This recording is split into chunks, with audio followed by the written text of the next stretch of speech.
I have a very obsessive characteristic, I think, in the sense that, and you know, this, I'm sure if you were to ask people that work with me, I mean, this is, I think, both a criticism and a compliment, is I'm very obsessive.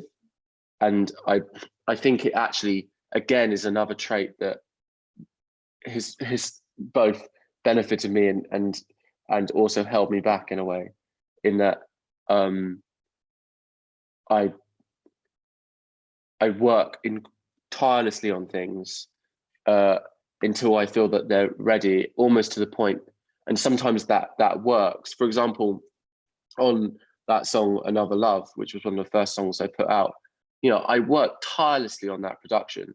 I must have recorded it, you know, 5 or 6 times, to the point that Dan Grech, who's a you know, still a friend of mine, a wonderful producer, but me and him produced that song, and to the point that he was, I could see he was getting frustrated, that I remember at the time he was getting frustrated because I kept tweaking it, and he was right to, because it was probably done a month before, but it was just, but in a way, that obsession, I think, did mean that it was a really great record. And I've always, you know, and sometimes you get it right and sometimes you get it wrong,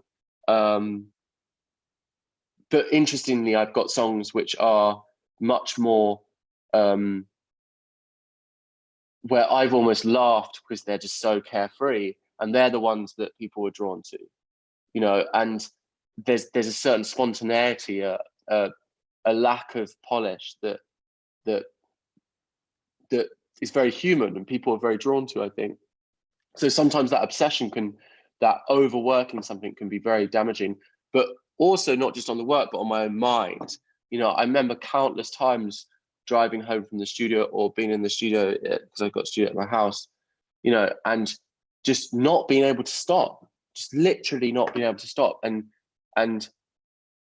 it almost, it's torturous. It's like I can feel the feeling now. It's like tortures my mind.